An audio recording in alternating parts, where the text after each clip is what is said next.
Friends, last class के अंदर अपन क्या देख रहे थे? अपने देखो 3 नाम पढ़े। आपने क्या क्या सीखा? अभी तक कोई कंफ्यूज नहीं हुआ है ना? जैसे कि मान लो अगर मैंने कोई एटम से रिलेटेड बात की तो एटम से रिलेटेड 3 बातें कौन सी होगी? बोलो। एक तो होगा उसका रिलेटिव एटॉमिक मास। तो रिलेटिव एटॉमिक मास तो क्या होता है? यूनिट लेस होता है। Is it clear? This is unit less. उसके बाद में अगर मैंने बात किया कि एक एटम का मास तो that is known as atomic mass. उसे अपन क्या बोलते हैं? Atomic mass. Mass of one atom. ये कैसे करते हैं भाई? तो बोले ये कुछ नहीं करना होता सर, जो रिलेटिव एटॉमिक मास होता है ना, जिसकी यूनिट नहीं होती है, उसको अपन AMU से मल्टीप्लाई कर देते हैं तो अपने पास क्या आ जाता है? एटॉमिक मास आ जाता है। बाद में मैंने आपको क्या सिखाया? ग्राम एटॉमिक मास। तो बोले ग्राम एटॉमिक मास, जिसे अपन शॉर्ट में GAM बोलते हैं। What do mean by gram atomic mass? Sir gram atomic मास जो होता है ना, वो 1 मोल एक साथ बात की जाती है। व्हाट डू मीन बाय 1 मोल? तो 1 मोल एटम का मतलब Na एटम। तो अगर आप Na एटम का मतलब एवोगेड्रो नंबर के बराबर एक साथ अगर एटम ले लो, इट मीन्स 1 मोल। आप क्या ले लो बच्चों? 1 मोल। तो मास अगर आप एक साथ लेना चाहोगे, 1 मोल का एक साथ वेट करना चाहोगे, that is known as gram atomic mass. तो उसको करना क्या होता है? कोई नया काम नहीं है। रिलेटिव एटॉमिक मास को आप ग्राम से मल्टीप्लाई कर दो। आप ग्राम उसे अगर यूनिट दे देते हो तो वो 1 मोल का कहलाएगा, और अगर आप उसे AMU यूनिट प्रोवाइड करते हो तो वो 1 एटम का कहलाएगा। और आप अगर कोई भी यूनिट नहीं लगाते हो तो सिंपल अपन क्या बात करेंगे कि this is relative atomic mass और इनडायरेक्टली एटॉमिक वेट, है ना? ओके। जैसे बच्चों मॉलिक्यूल्स होते हैं तो मॉलिक्यूल से रिलेटेड भी बातें अपन को करनी पड़ेगी। तो जैसे मान लो मैंने बोला कि रिलेटिव मॉलिक्यूलर मास, तो बोले relative molecular mass means what? एक यूनिट लेस होती है जिसको बस जस्ट ऐड कर लो, बात खत्म। अगर मैंने बोला कि what do mean by molecular mass, तो बोलेंगे molecular mass means mass of 1 molecule. तो मास ऑफ 1 मॉलिक्यूल कैसे कैलकुलेट करोगे? Relative molecular mass into AMU। अगर आप AMU यूनिट प्रोवाइड कर देते हो तो ये आ जाएगा। व्हाट डू मीन बच्चों? Molecular mass means what? Mass of 1 molecule. 1 molecule का जो मास होता है उसे ही अपन मॉलिक्यूलर मास बोलते हैं। एंड फाइनली अगर मान लो मैंने बोला ग्राम मॉलिक्यूलर मास, तो what do mean by gram molecular mass? Gram molecular mass means mass of 1 mole molecule. एक मॉलिक्यूल अगर आप एक साथ लेते हो, लेट सपोज Na मॉलिक्यूल आपने एक साथ लिए, Na मीन्स व्हाट?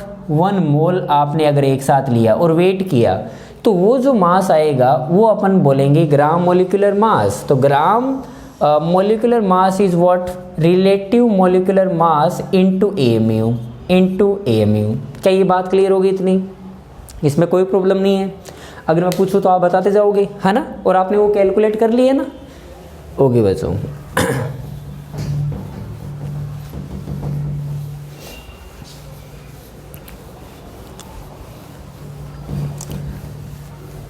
अब एक चीज़ और ध्यान रखना, लास्ट क्लास में अपने मोल निकालने का एक फॉर्मूला बनाया था कि given particle then divide by Na, तो आपको ये पता चल जाएगा ये कितने मोल है।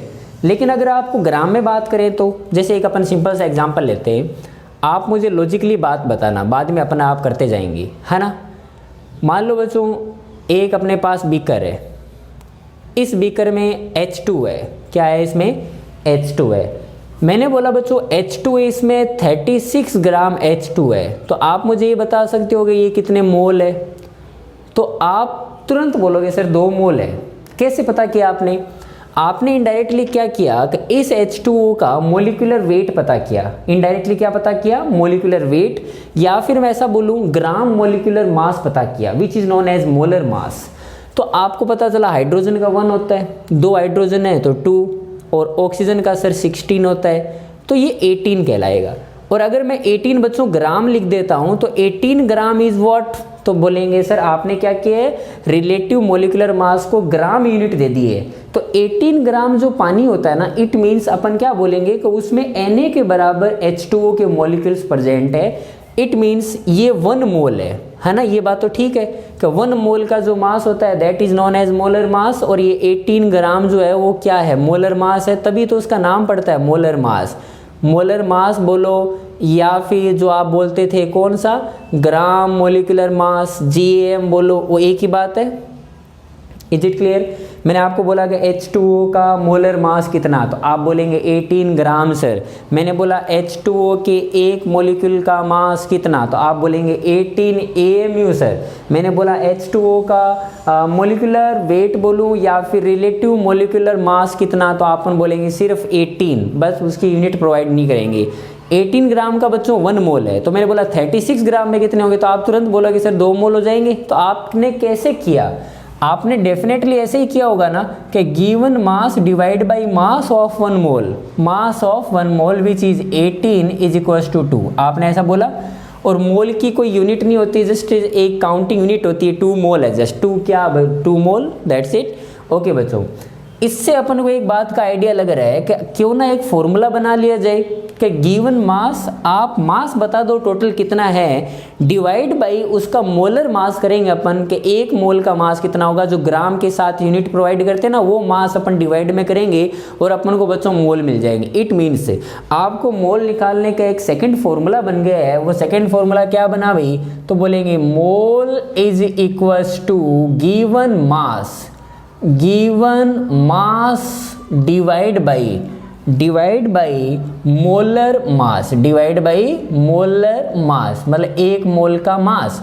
अब ये जो मास होगा वो किसी का भी हो, अगर ये मास मॉलिक्यूल का है तो मॉलिक्यूल का, एटम का है तो एटम का, मतलब एक रेशियो बन गया। Is it clear? क्योंकि ऊपर मास होगा तो अपन ग्राम में लिखेंगे और उसका जो मोलर मास होगा उसको भी ग्राम में लिखेंगे, तो ग्राम ग्राम कैंसिल हो जाएगी यूनिट और मोल आ जाएगा। Mole is unitless quantity, mole की कोई यूनिट तो होती नहीं है क्योंकि ये तो काउंटिंग है, नंबर है एक, है ना। ओके बच्चों, इज इट क्लियर और नॉट? आपने कल एक फॉर्मूला देखा ही था मोल का, कौन सा देखा था बताओ? Mole is what, number of particle. अगर मान लो आपको पार्टिकल की फॉर्मेट में दिया हुआ है, फिर आपसे मोल कैलकुलेट कराना है, तो डिवाइड बाई क्या कर देना, Na, क्योंकि 1 मोल में कितने होते हैं, Na। तो आपके पास 2 फॉर्मूले बन गए हैं बच्चों मोल कैलकुलेट करने के। कितने फॉर्मूले बन गए हैं? 2 फॉर्मूले। आप अगर कैलकुलेट करना चाहोगे, जैसे देखो मैं यहाँ पे मान लो मास लिखूं तो आप उसके मोल बता दोगे, डिवाइड बाई क्या करना है, molar mass, divide by molar मास, इस टाइप से।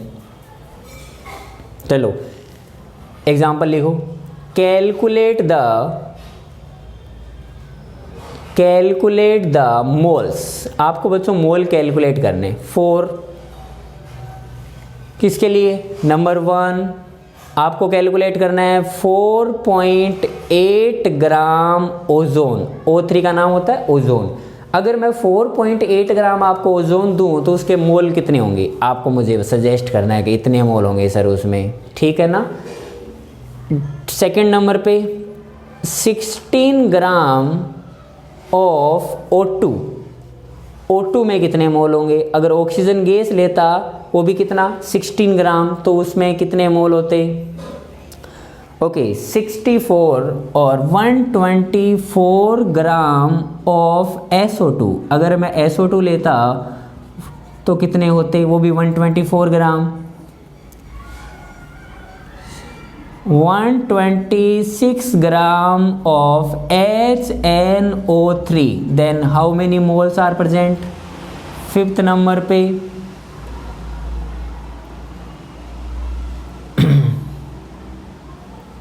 36 ग्राम ऑफ हीलियम, He का मतलब helium, then how many moles are present. 6th number पे 49 gram of H2SO4, then how many moles are present. चलो बच्चों आप मुझे मोल कैलकुलेट करके बताओ। If mass is given then how to calculate the moles, mole कितने होंगे उसमें मोल चेक करो।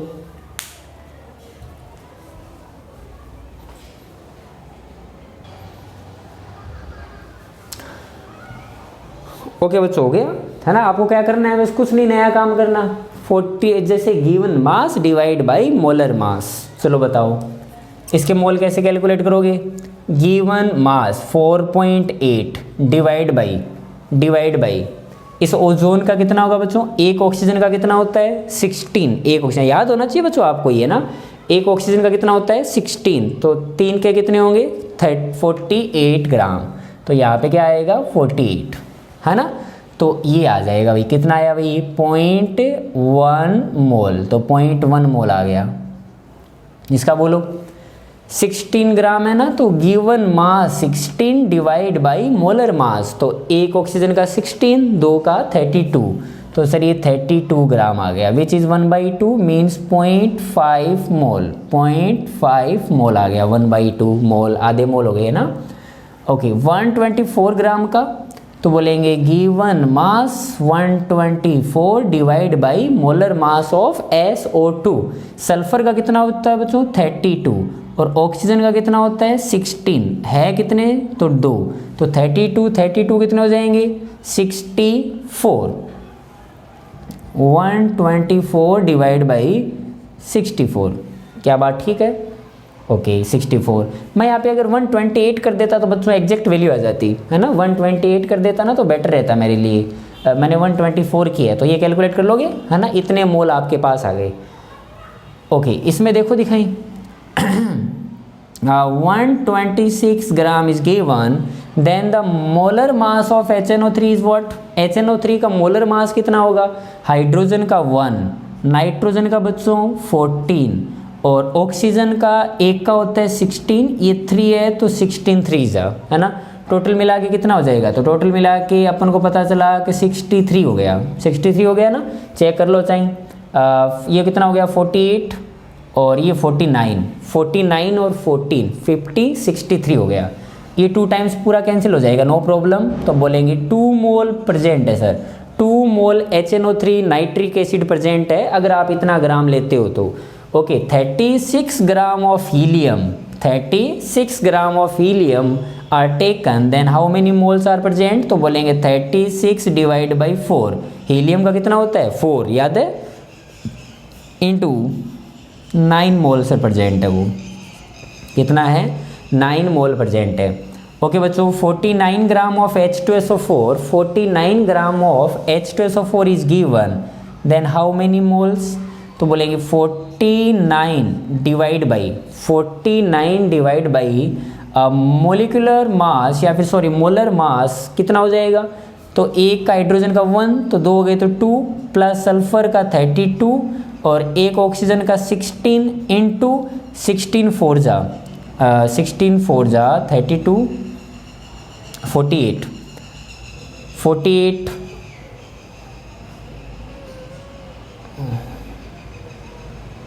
32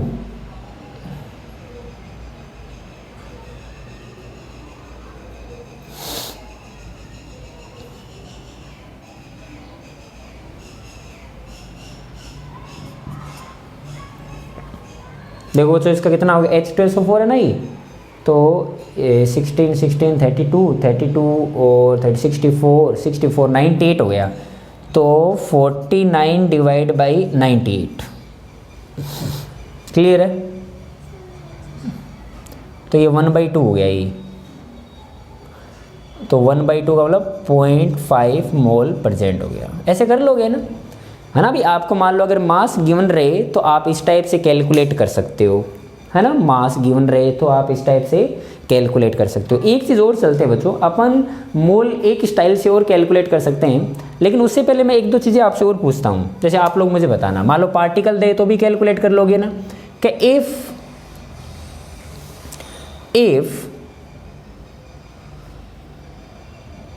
मान लो जैसे 16.023 है ना, इसको अपन को 3 से मल्टीप्लाई करना है, जैसे लेट सपोज 9 और 6 0 और इसको मैंने कर दिया 18, तो 18.069 है इंटू 10⁻²4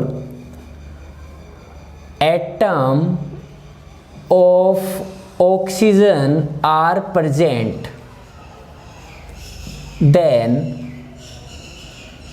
then how many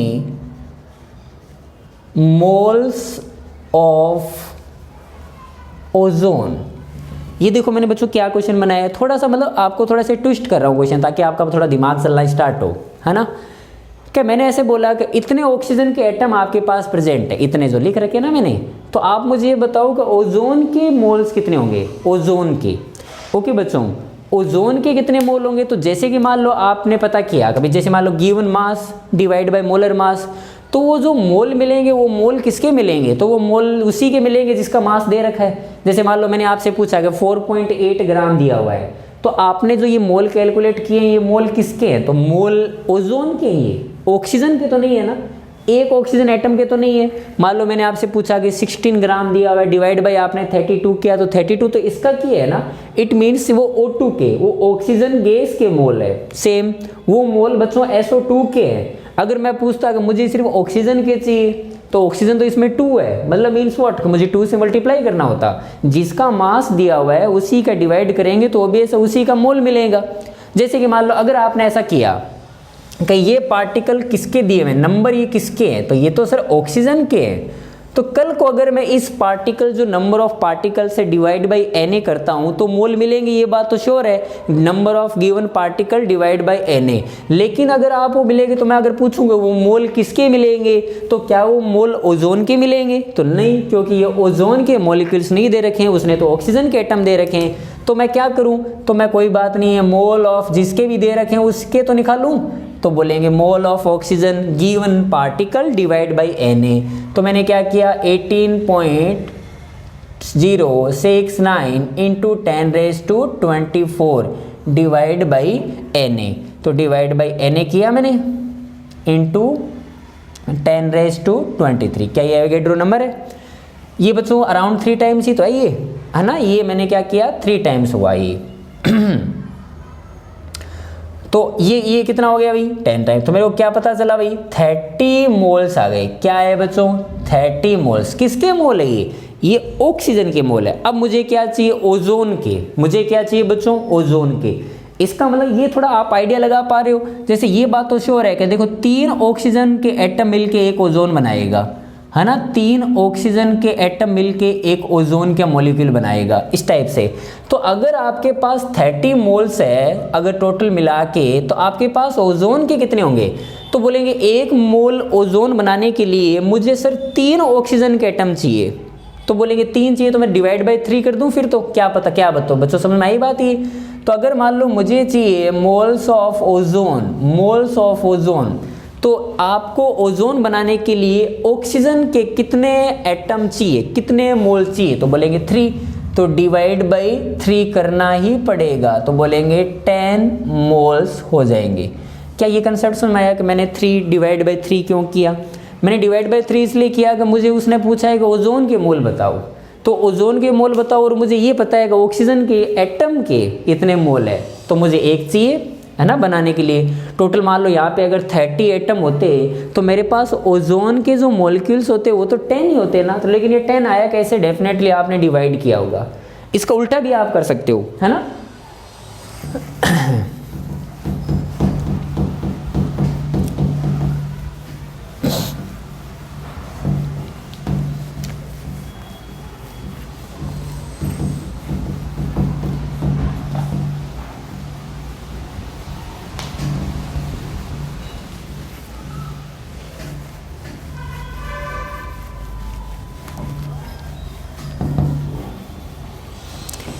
मैं इसको रब करता हूँ बच्चों, इतने में ना एक आप क्वेश्चन करके दिखाओ मुझे, चलो ठीक है ना, एक एग्जांपल आप लिखो। उस एग्जांपल में आपको ये लिखना है। अब आपको थोड़ा सा ना और सोचना है मैं जो बोल रहा हूँ एक्चुअली के अंदर, ठीक है ना। आपको बच्चों ये बोलना है मुझे जैसे 4 gram of hydrogen, 4 gram of hydrogen is taken,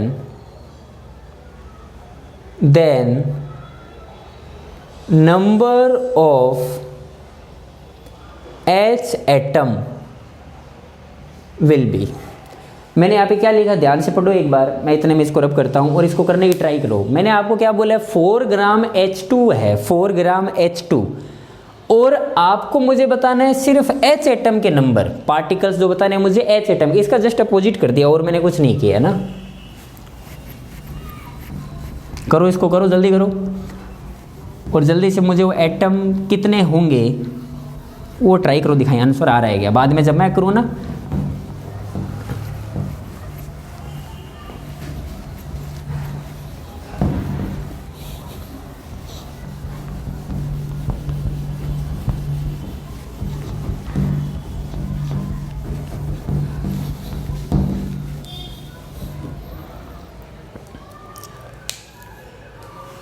हुआ क्या बच्चों?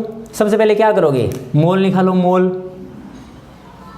तो मोल कितने हैं, 4 डिवाइड बाई एक हाइड्रोजन का कितना होता है, H2 मॉलिक्यूल का बताओ, एक का 1 तो 2, तो बोलेंगे 2 मोल आ गए। क्या ये बात ठीक है? ये 2 किसके मोल हैं, हाइड्रोजन एटम क्या है या H2 मॉलिक्यूल क्या है? तो बोले मॉलिक्यूल क्या है सर, दिस इज व्हाट, तो बोलेंगे H2 मॉलिक्यूल के हैं ये। तो अगर मैं इसे Na से मल्टीप्लाई कर दूं, आपको पता है कि एक मोल में सर Na पार्टिकल्स होते हैं, तो 2 मोल में 2 Na, लेकिन वो पार्टिकल किसके आएंगे, वो तो H2 आएंगे।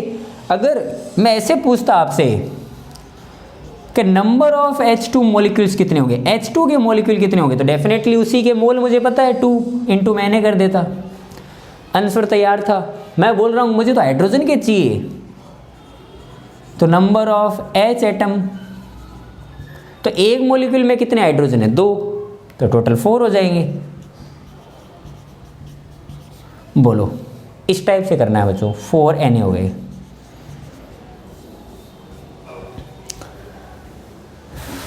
मेरी बात सुन रही? ओके, जैसे मान लो एक और करते हैं अपन,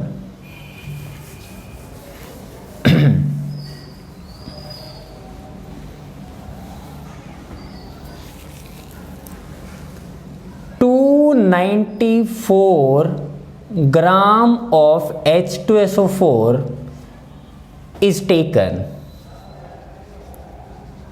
आपको 294 ग्राम दिया हुआ है H2SO4 का, देन कैलकुलेट। इसके लिए आप क्या क्या कैलकुलेट कर सकते हो वो सभी कैलकुलेट कर डालो भाई। अगर ग्राम दिए तो मैं आपसे सब बातें पूछने की ट्राई करता हूँ। मान लो मुझे बताओ पहले number of H2SO4 molecules, H2SO4 molecules के कितने मॉलिक्यूल प्रेजेंट है उसमें, क्लियर है। देन बी मुझे बताओ मोल्स ऑफ H2SO4 के मोल कितने हैं। मैंने आपसे पूछा कि मोल्स ऑफ सल्फर के कितने हैं। मैंने आपसे पूछा मोल ऑफ हाइड्रोजन एटम के कितने हैं, सल्फर एटम के कितने हैं, ऑक्सीजन एटम के मोल कितने हैं, मोल ऑफ ऑक्सीजन एटम वो कितने हैं भाई। और मान लो अगर मैंने कैलकुलेट किया और मुझे पता चला कि number of oxygen atom, particle कितने ऑक्सीजन के, मैंने आपसे पूछ डाला नंबर ऑफ सल्फर एटम के कितने पार्टिकल होंगे। अगर मान लो मैंने आपसे पूछा नंबर ऑफ हाइड्रोजन एटम के कितने होंगे, मतलब वो आपसे कुछ भी एक्सपेक्ट कर सकता है, कुछ भी पूछ सकता है। मेरी बात समझ पा रहे हो? ओके बच्चों, इनका आप 1 बाई 1 सॉल्यूशन करने की ट्राई करो, दिखाएं हो रहा है क्या।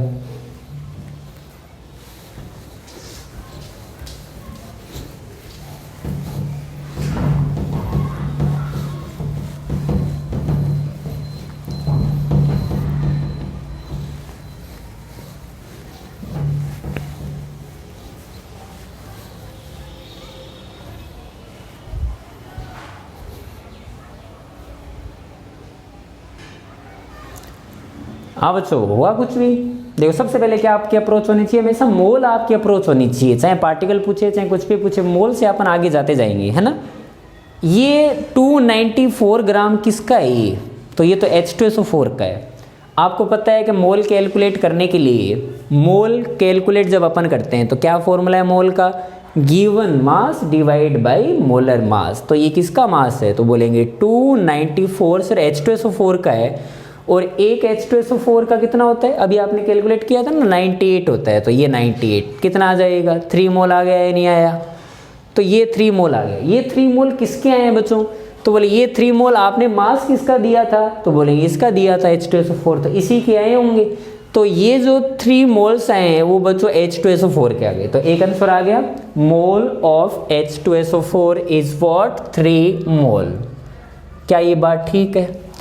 अगर आपको पार्टिकल्स की बात की जाए तो मोल का क्या फॉर्मूला होता है, तो मोल का फॉर्मूला होता है particles divide by Na, number of particle divide by Na।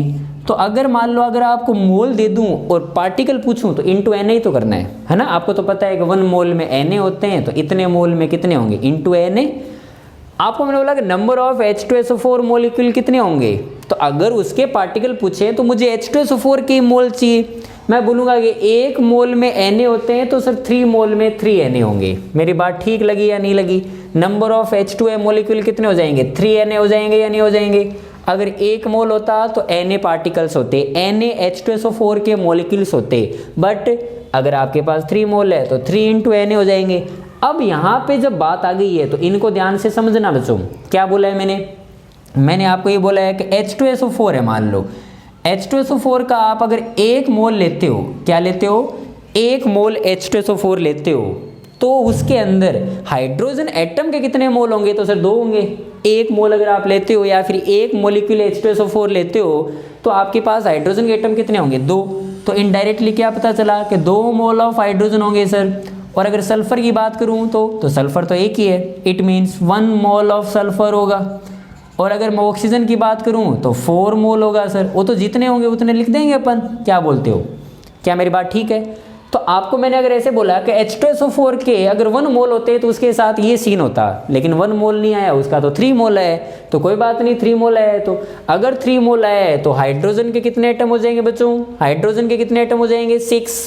Clear है? तो इसके 6 मोल हो गए। और अगर 1 मोल होता तो सल्फर का भी 1 होता, तो 3 मोल है तो इसका भी कितना हो जाएगा, 3 मोल हो जाएगा।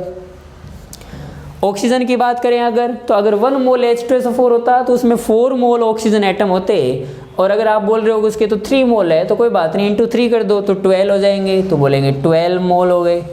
Number of oxygen atom, oxygen atom की उसने संख्या पूछी है, तो 1 मोल ऑक्सीजन एटम होता तो उसमें Na एटम होते, तो आपके पास ऑक्सीजन एटम के कितने मोल है। आप इसको 3 से मल्टीप्लाई नहीं कर सकते 3Na, क्योंकि 3 तो किसके मोल थे, वो तो H2SO4 के थे। उसको अगर आप Na से मल्टीप्लाई करोगे वो तो H2SO4 के मॉलिक्यूल्स पता लगेंगे आपको। अगर आपको जो भी पार्टिकल चाहिए, जो भी आपको नंबर चाहिए, ये बात श्योर है कि उसके मोल से ही मल्टीप्लाई करेंगे अपन Na को, लेकिन वो मोल इसके होने चाहिए, मॉलिक्यूल के नहीं होने चाहिए। ऑक्सीजन एटम के मोल कितने हैं, तो ऑक्सीजन एटम के सर मोल है 12, तो 12 से मल्टीप्लाई करो ना Na को, तो बोलेंगे 12 Na। सल्फर एटम के मोल कितने हैं, तो बोले सल्फर एटम के 3, तो 3 Na। अगर मैंने बोला हाइड्रोजन एटम के मोल कितने, तो हाइड्रोजन के 6 मोल, तो 6 Na। क्या बोलते हो, कर पाओगे इस टाइप से?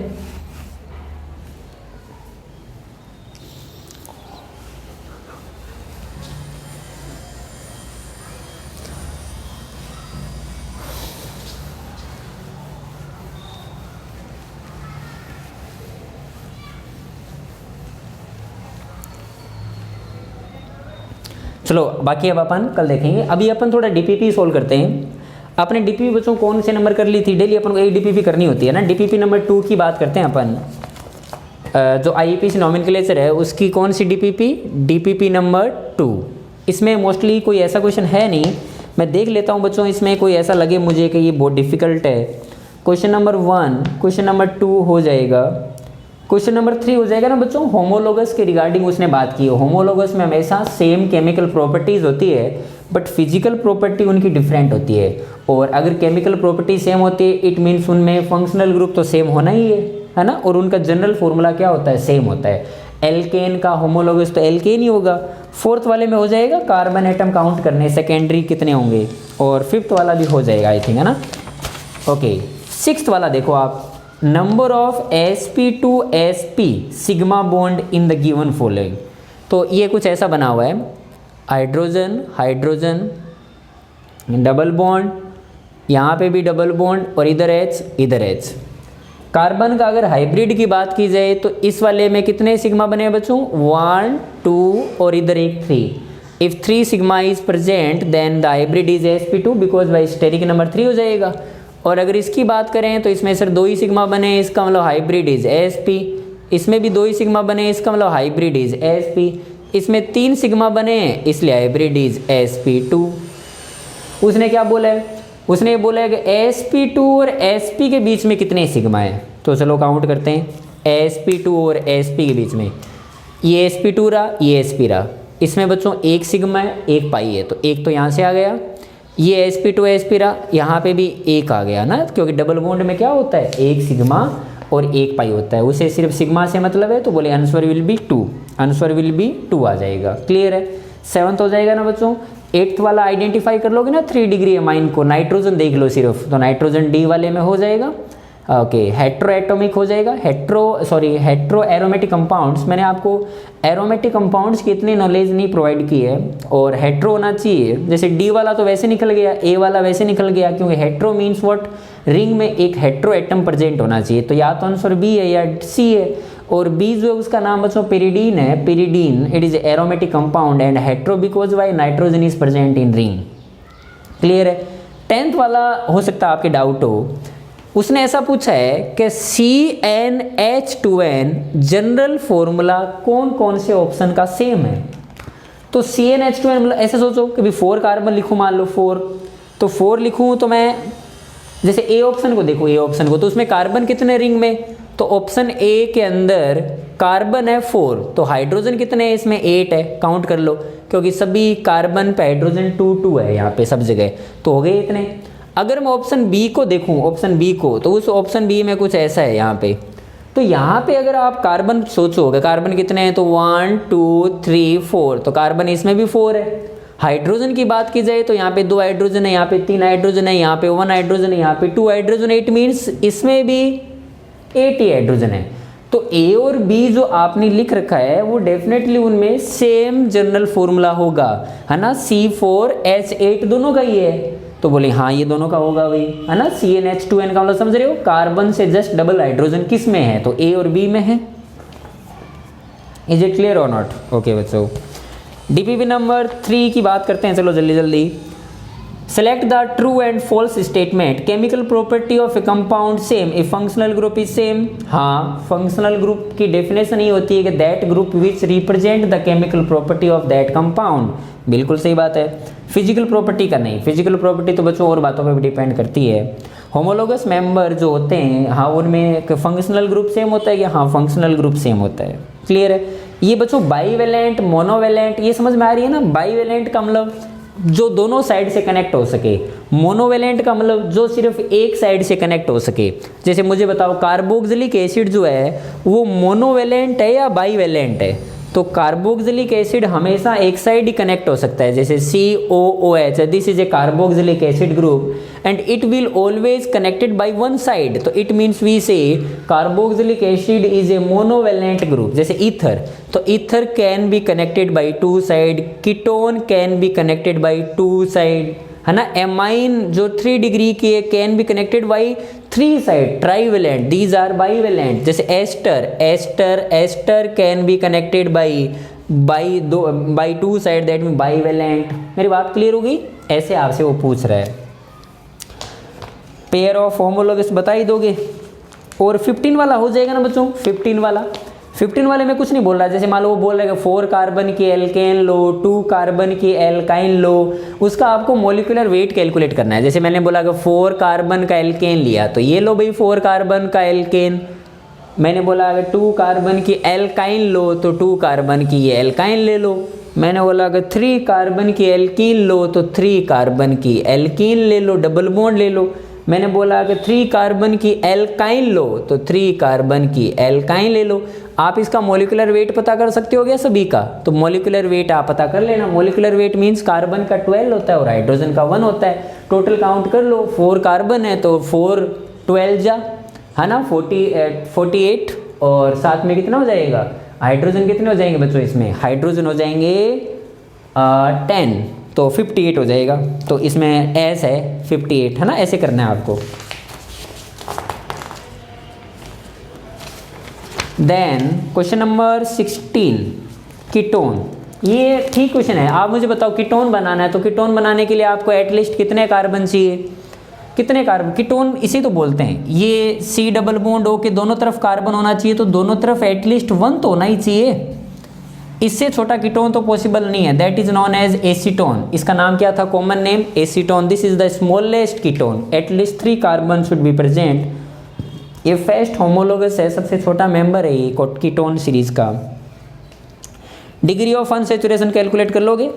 स्पायरो कंपाउंड मैंने आपको बताया था ना, सबसे स्मॉलेस्ट स्पायरो कंपाउंड में कितने कार्बन होने चाहिए, सबसे छोटा स्पायरो। इससे और कम कार्बन का स्पायरो कंपाउंड नहीं बनाया जा सकता।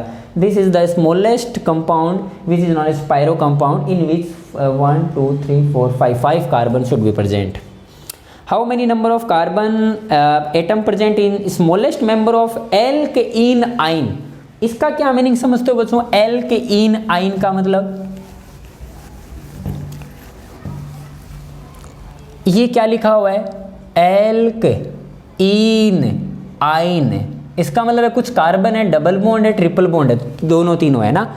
और उसने ऐसा बोला है कि मुझे स्मॉलेस्ट से स्मॉलेस्ट चाहिए, तो एक ट्रिपल बॉन्ड और एक डबल बॉन्ड। एक कार्बन लिया, 2 कार्बन लिया, 3 कार्बन सोचा, फिर मैंने ऐसा सोचा कि इधर से ट्रिपल बॉन्ड बना दूं और इधर डबल बॉन्ड बना दूं, लेकिन वो फिर मुझे याद आया कि सर कार्बन ने तो 5 बॉन्ड बना रखे, विच इज़ नॉट पॉसिबल। तो मैंने कहा चलो ये तो नहीं हो सकता, तो फिर मैंने बोला इधर डबल बॉन्ड बना दूं, तो हाँ इधर ही बनाना पड़ेगा। इसका मतलब आपको इतने तो कार्बन लेने ही पड़ेंगे, इससे कम आप 3 कार्बन से दोनों को तो बना नहीं सकते। इसका मतलब कितने कार्बन लेने पड़ेंगे आपको, कम से कम 4 कार्बन लेने ही पड़ेंगे, डबल बॉन्ड और ट्रिपल बॉन्ड दोनों अगर आपको सेम कंपाउंड में चाहिए तो कम से कम 20 हो जाएगा क्या, 20 तो मेरे हिसाब से हो जाएगा ना। एल्कोहल है, फिनोल है, एल्डिहाइड है, कीटोन है, कार्बोक्सिलिक एसिड है, इतने ही है उसमें। ओके बच्चों, okay question of the day की बात करते हैं अब अपन।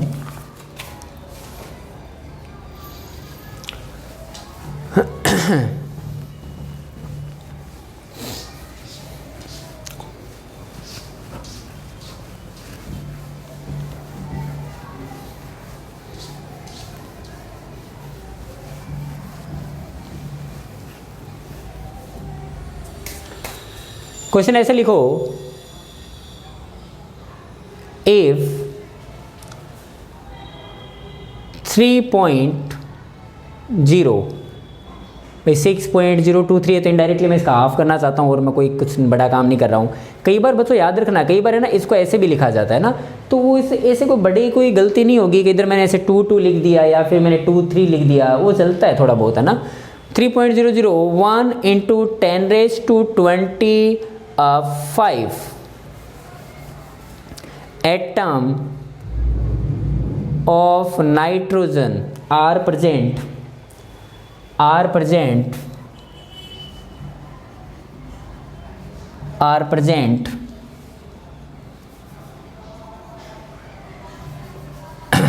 in N2O5 sample. एक N2O5 का सैंपल है, उसके अंदर नाइट्रोजन के जो एटम है ना, वो इतने एटम प्रेजेंट है उसमें, बराबर है, इतने एटम प्रेजेंट है। देन कैलकुलेट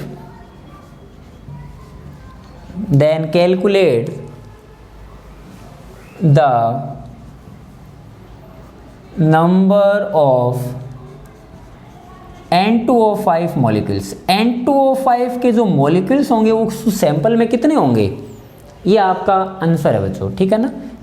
सॉरी, ये आपका क्वेश्चन है, क्वेश्चन ऑफ द डे, आपको इसका आंसर देना है। इसमें वैसे कुछ है नहीं बड़ा, अभी अपने इनिशियल स्टेज पे है ना, तो थोड़ी ये छोटे छोटे क्वेश्चन करने की ट्राई कर रहे हैं। बाकी तो ये एक लाइन का ही क्वेश्चन नहीं है ना, सीधा सीधा दिख रहा है क्या करना आपको, लेकिन आप ट्राई करो दिखाएं ना, आप में वो प्रैक्टिस आ जानी चाहिए। क्लियर है बच्चों, थैंक यू सो मच।